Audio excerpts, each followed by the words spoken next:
My name's Paul King. So I've been asked to give my story and involves my prostate cancer journey so far, which has been, in my case, a little bit traumatic. So to give you some history back, I mean, I didn't have any of the classic symptoms of prostate cancer. I didn't have the symptoms that people recognise as prostate cancer. But what I did have is back in November 2022, I started to have pain, this moving pain. And back in November 2022, I'd been at a party, I'd been drinking, not drinking a lot, but drinking, and I got up the next morning and I was numb on one side and I was in lots and lots of pain. And as the day went on, that pain moved. It was really odd pain. So that was the first time I had any symptoms of anything. But I put it down to the fact I've been drinking at a party, I slept badly, whatever. Now, that was fine then. And we got on to the Christmas time.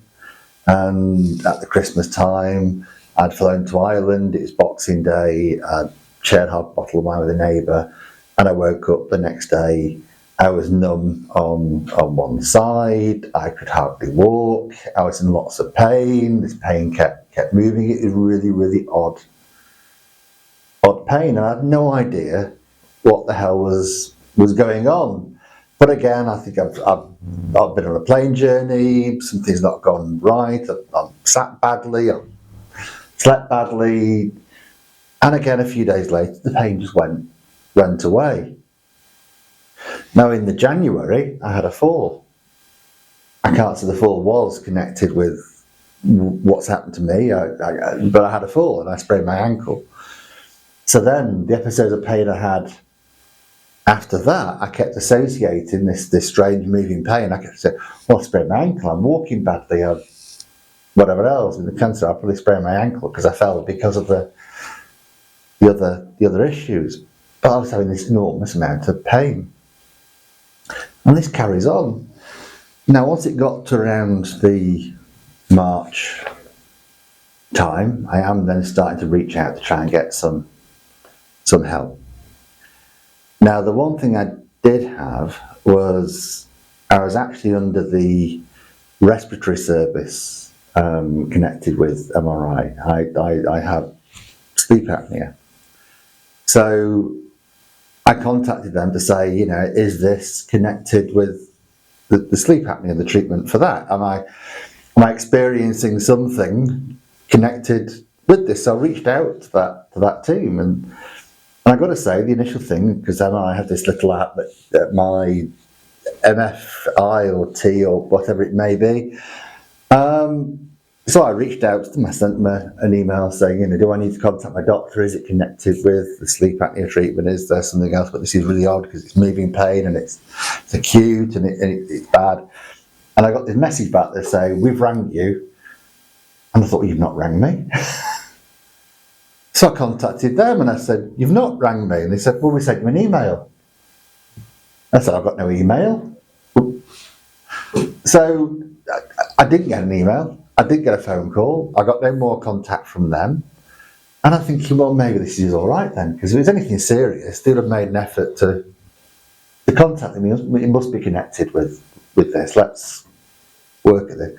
But the pain just continued to get worse. I could hardly walk at times. It was acute. I kept making excuses why I couldn't go into work that day while I was working from home. I was avoiding things because, quite frankly, I was just in absolute acute pain. And I reached out to my doctor. Now my doctor, again, this is where the whole thing comes in. My doctor uses this app called I can't remember what it's called. Ask My GP. Ask My GP, absolutely, Ask My GP. And the app's only on for about 20, 30 minutes in the morning, so you've got to be there at that time when they turn the app on and record it. Well, that's the exact time I'm going to work. So to actually contact my GP, I've actually got to take time off work to do it. And of course, because the pain I was having kept moving, it was either there or it wasn't. Every time I got to say we're going to contact them, it got away, and I thought, no, I'll leave it. So there was a delay in me contacting the GP. I finally got it onto the Ask My GP, and I said, I want to see a doctor face to face. And what I actually got a few days, the phone call. And the phone call actually happened when I was stood up and I was in agony, and I couldn't even sit down. And I had this strange conversation with the doctor, said, I'll send you for tests. So I'm now waiting to find out about these tests. And I heard nothing. And I'm ringing up, I'm getting in touch with the doctors again to ask my GP, because I'm now on lots of painkillers, you can imagine. And now I have got lots of painkillers prescribed. I'm on cocodamol, I'm on naproxen, I'm struggling. So I'm on the painkillers, I wait for these tests, nothing's coming from this doctor. And I spoke to another doctor, I said, so what's happening with these tests? There's nothing on your record, I've got no idea.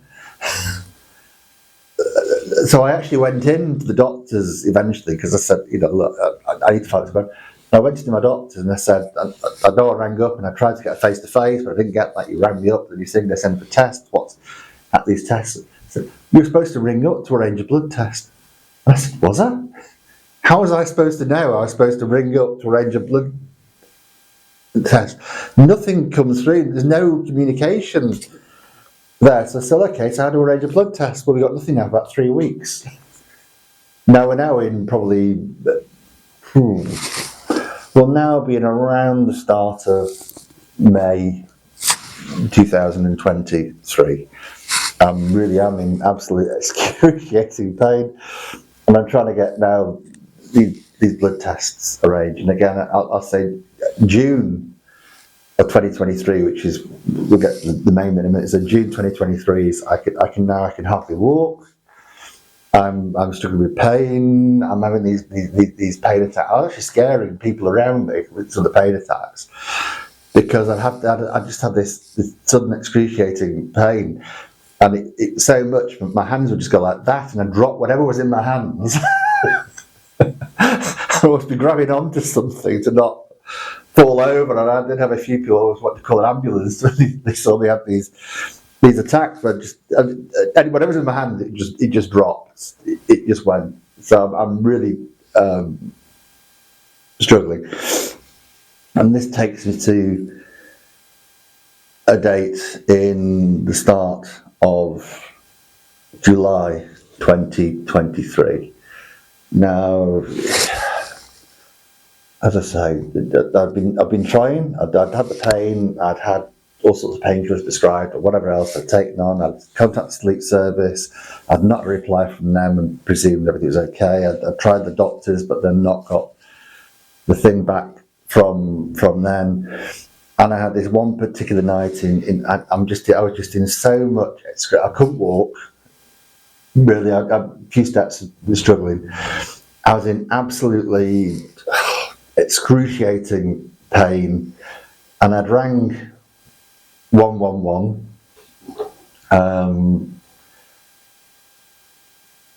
Didn't call 9, they called 111, and 111 said, get yourself down to A&E immediately.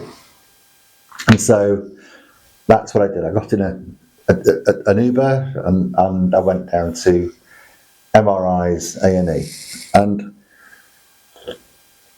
that's when it took a strange twist. So I get to MRI's A&E, and I got in fine, and I got to reception, and I checked in, and I really could hardly walk at all on this, and I'm seen by triage quite quickly, so no issue with the triage. The triage took some history off me, and I talked about the moving pain, I talked about, and I got to say, for the week before I'd gone to MRI, I was numb across the seat, I was quite numb down my left leg, I was having difficulty going to the toilet, so I hadn't lost any continence, but I was struggling to go to the toilet. And I got some nice painkillers off the triage, and I'm now put to sit out on a hard metal chair in the A&E, and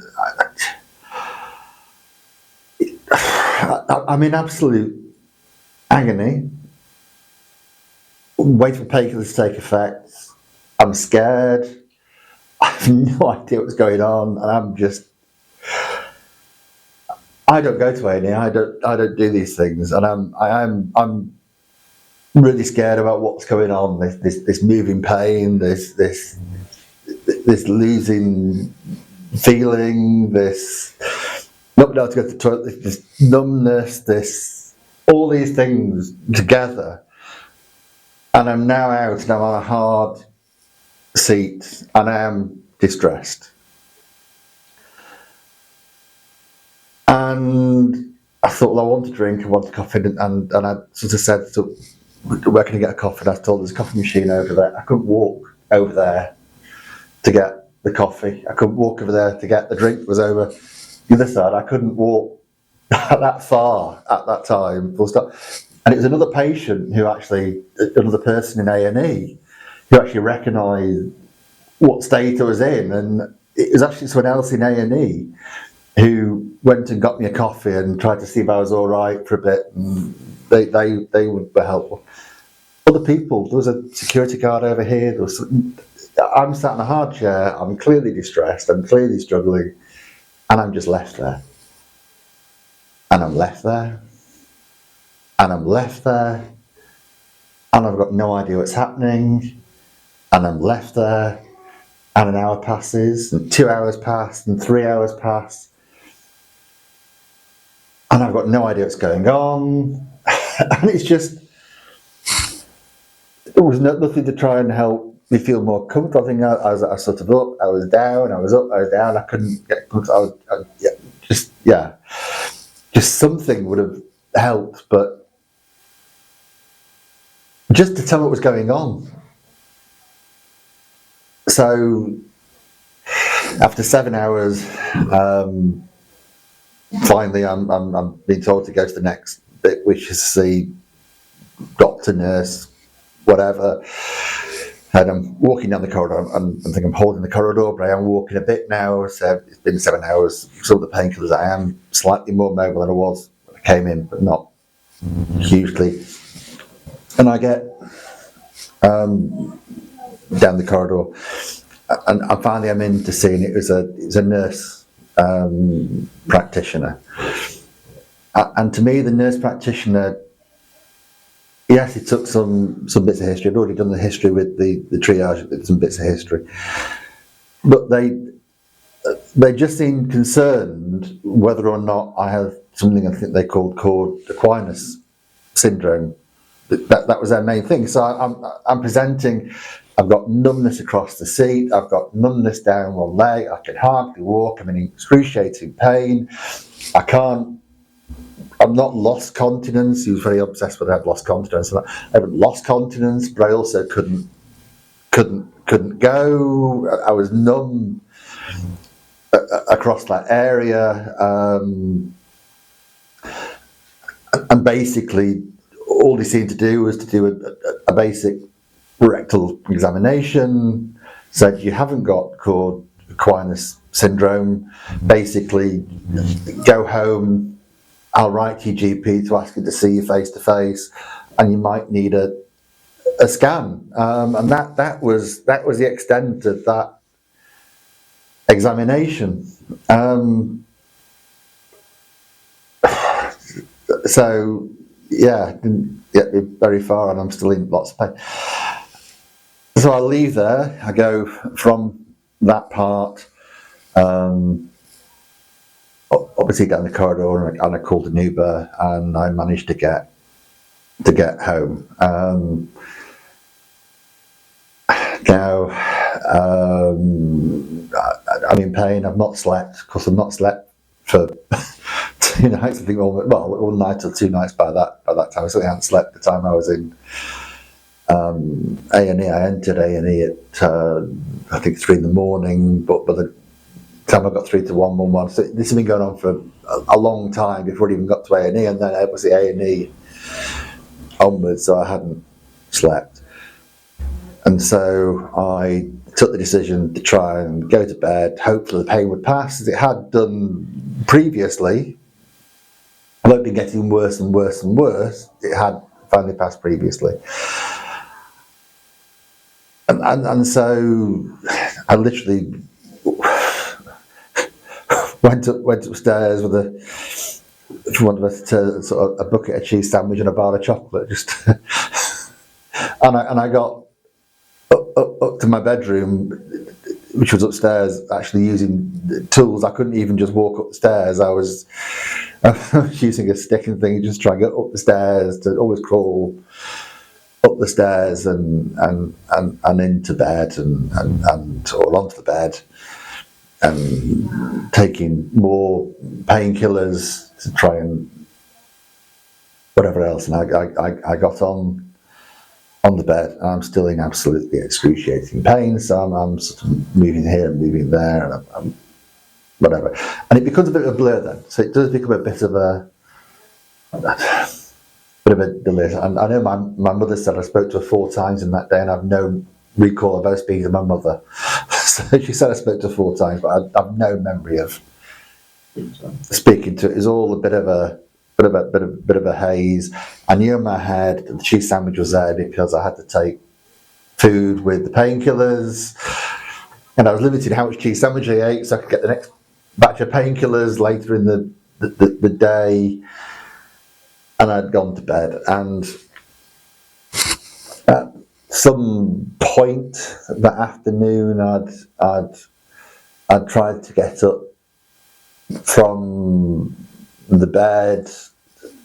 Maybe I wanted the toilet, I can't remember, but I'd collapsed the first time. My left leg had gone.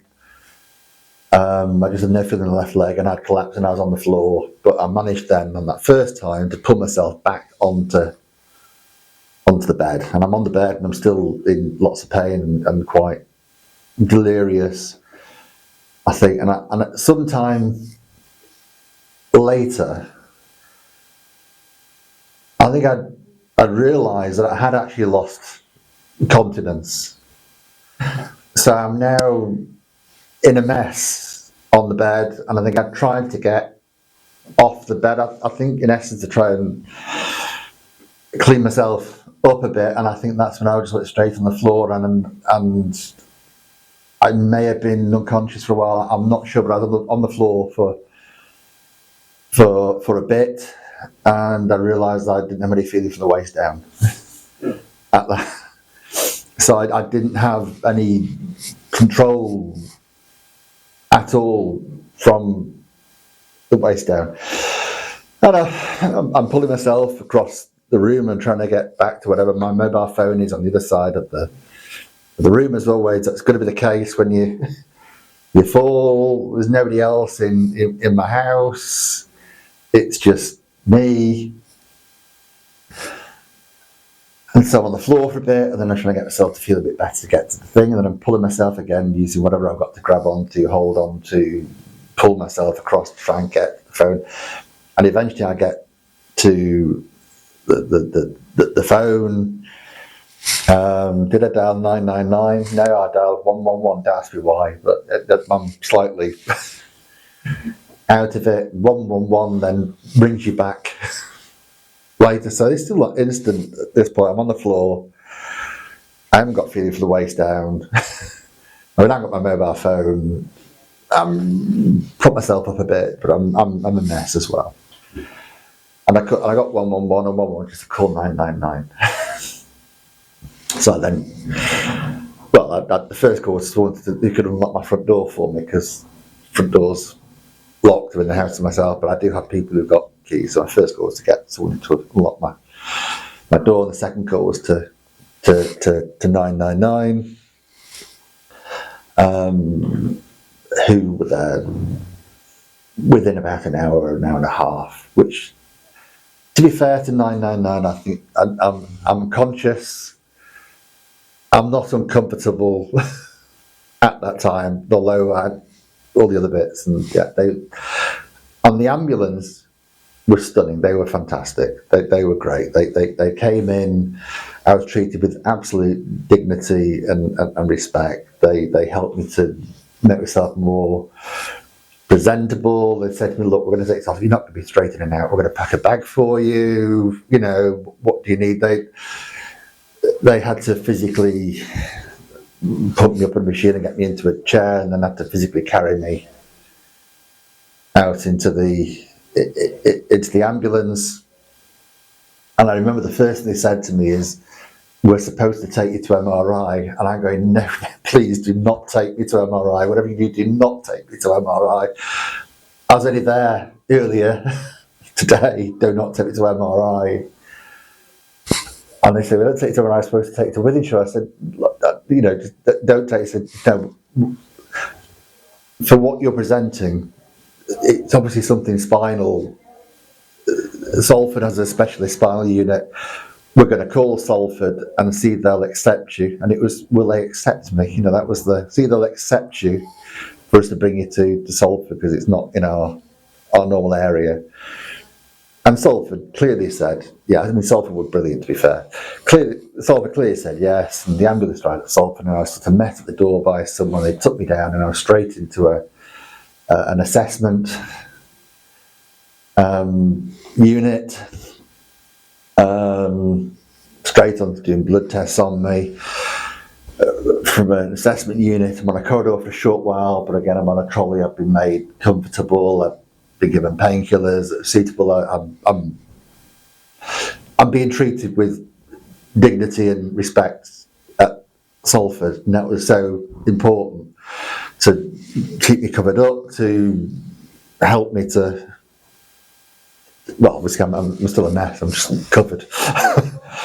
Into a cubicle eventually, and I remember them saying to me, we'll need to get an MRI. We need to get the team in to do the MRI. And I didn't realise the MRIs don't work at a weekend, and they brought someone in to run the MRI. Obviously, I didn't know quite how serious all this was, and I'm not in a good state anyway.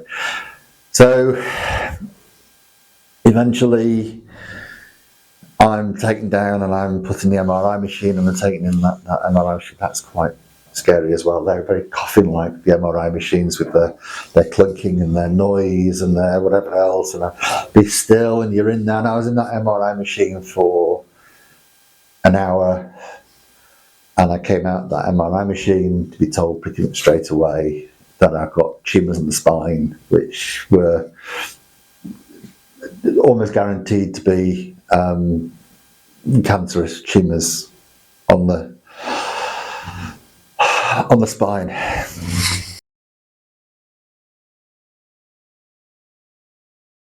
I was told I had spinal cord compression caused by tumours. I was admitted onto a ward. Of course, I still don't know what caused this. I still don't know where this has all come from, or what's happened here.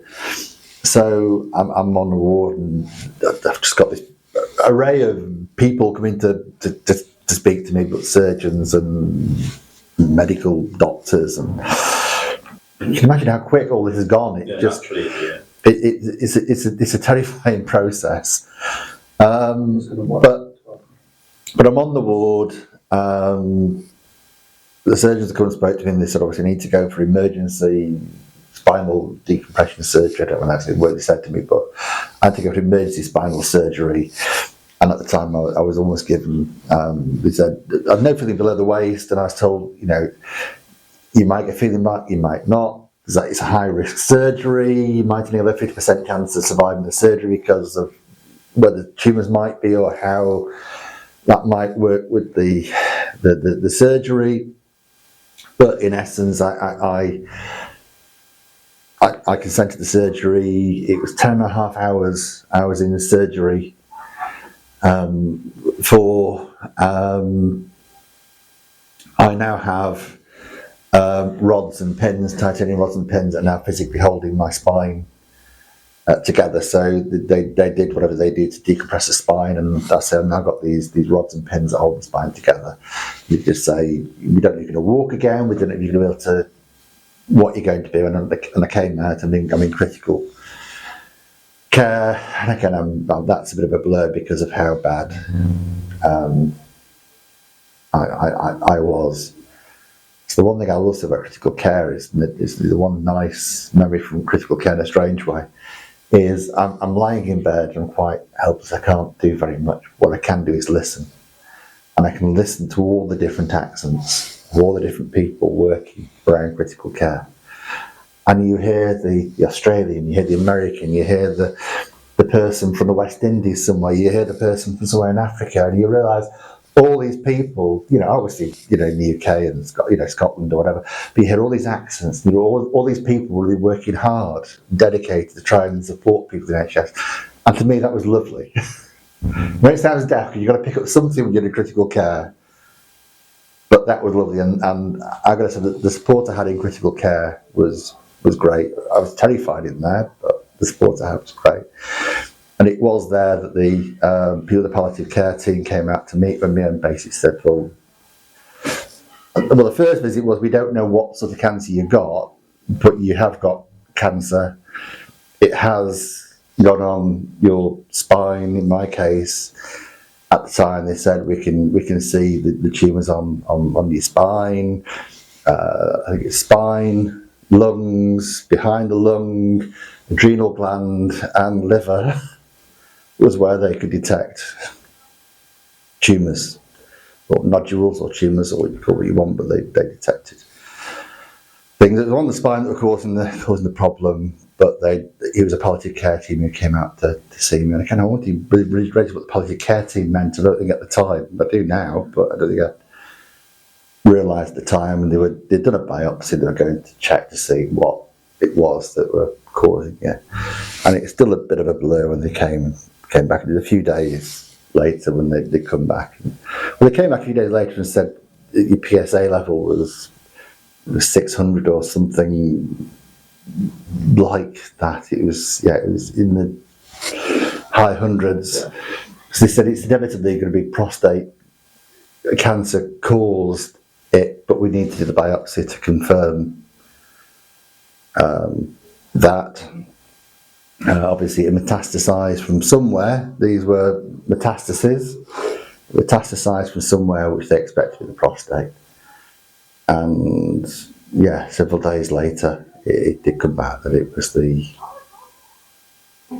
prostate. So I'm now in hospital. I've had the spinal surgery. I'm starting to get a bit of feeling below the waist. Initially, not a lot. So I'm catheterised. I'm helpless. I'm lying in bed. But Salford NHS were brilliant with me. They were really good from entering Salford all the way through critical care. The 3 levels. I didn't realise there was 3 levels of critical care, but I went through all 3 levels of critical care before going on to the spinal rehab ward, and I was in Salford Royal for just under 8 weeks in total, from entering to leaving, with going from being on the ward and catheterised and helpless. I could move the right foot, and I could move a toe on my left leg, and slowly trying to get some movement again, trying to teach me to walk again, try and teach me to do other things, because not everything works below the waist. I'm more mobile, everything was working. So teach me how to use catheters, so intermittent catheters, teach me how to manage my bowel, and get to be on a pair of crutches and everything else. But it's been quite a journey from where I was then to where I am now. I think since obviously it is cancer, it is metastatic prostate cancer with what was spinal cord compression. Prognosis is not great. Certainly I was told without treatment I certainly wouldn't survive more than a year, but with treatment I might have, well, initially it was, with treatment you might get 2 or 3 years, but we're going to try something more experimental on you if you're happy for that, and that might give you another year. So my current prognosis is probably 3 to 4 years.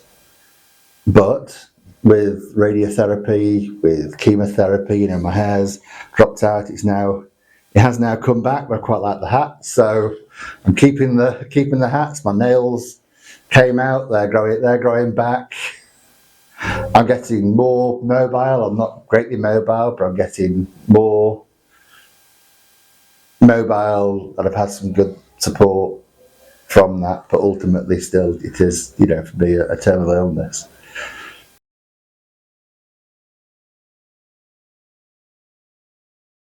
Men are terrified about the idea of prostate cancer.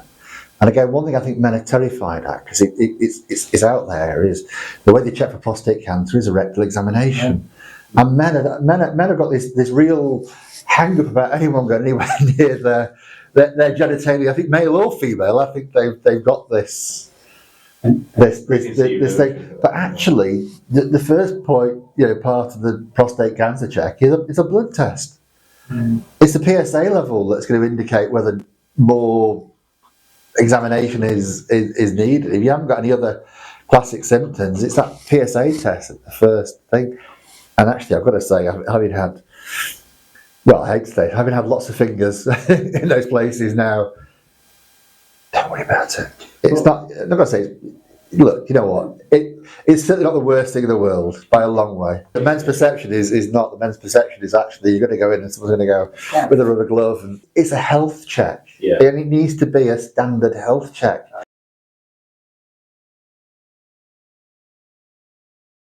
Like when I don't go see my doctor. I don't go to A&E. I don't do medical things.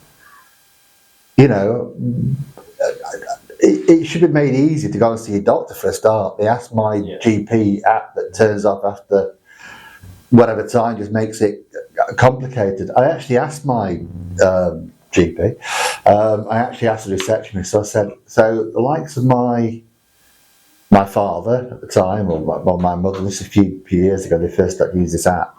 I said, who don't use mobile phones in that way, who don't use smartphones, who don't know how to do this, how would they do the Ask My GP? And the answer I got was, well, they can come into the reception, we'll do it on their behalf on our smartphone.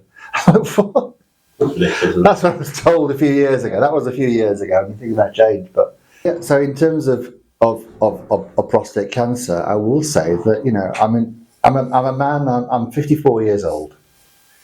And before I was 50, because my father had diabetes, I was already going for the yearly blood tests and health checks. So I haven't got diabetes, but I was going for those checks. And when I hit 50, I knew about prostate cancer. I knew that was there. And I actually believed that once you hit 50, you were automatically being tested for prostate cancer as well. I automatically believed that those blood tests I was having taken every year from the age of 50 would include that check. I had no reason to not believe it included that check. I'd seen the news, I'd seen the bits and pieces. Man who's hit 50, we need you to check for prostate cancer. And I presumed that well-man check I was getting from my GP from the age of 50 onwards would include that test for prostate cancer. I had no reason to not believe that was the case. It was a complete surprise when I found out, A, that it didn't do. Even during all the process where I've been to my doctor and said I'm in pain and whatever else, and they've done blood tests, they didn't check for that. They didn't check for PSA levels. They never requested a PSA check. How was I supposed to know that I was supposed to go to my doctor and say, please can you check me for prostate cancer? Please can you check my PSA? I didn't even know what PSA level was.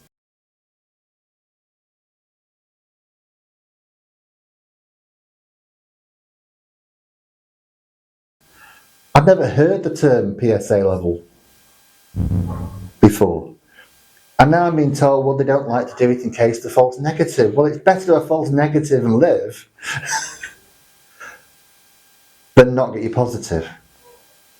So, I would just say that if my doctor had done that PSA check on that well-man appointment from the age of 50, this may have got picked up a lot earlier. I do not know how long I've had prostate cancer for. I do not know how long it's taken for that prostate cancer to metastasize.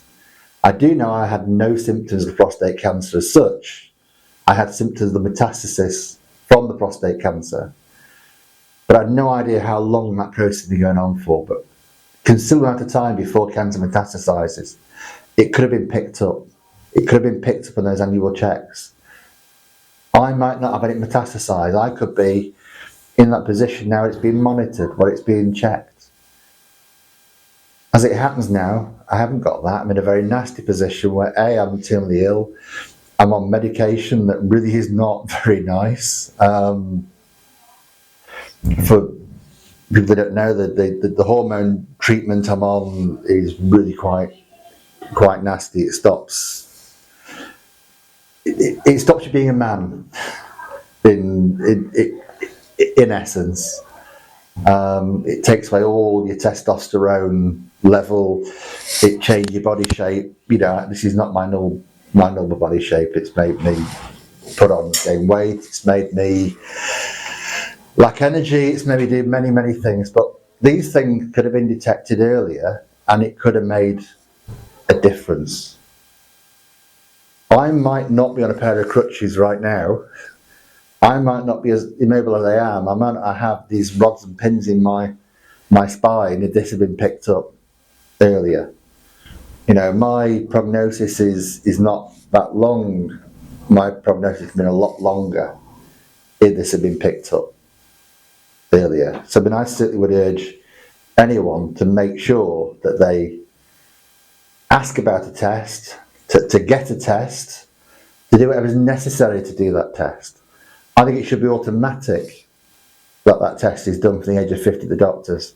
I don't know why it's not being, but certainly I think men need to know to ask to get that test. I think the A&E departments should automatically be testing for PSA levels when they're doing those blood tests at the hospital. So what if there's false negatives? So what if it might scare someone for a bit? I'd rather someone had a false negative and they were told, actually, you're okay, than they slipped through the net. So when I just urge any man to get a test, they say 50 plus. Obviously, hopefully, if A&E started to do blood tests on PSA levels earlier, it might get younger men as well. But, certainly from a doctor's perspective, well-man test 50 should include a PSA test as standard. And I think men should campaign and pester and remind their doctors to get that PSA test until that's a standard thing. Because you don't want to be like me. You don't want to have what I've got. You don't want to be, as I am now. I've gone from being a working man to now being medically retired with a short prognosis. You don't want that. So please get the PSA test. Just get the PSA test.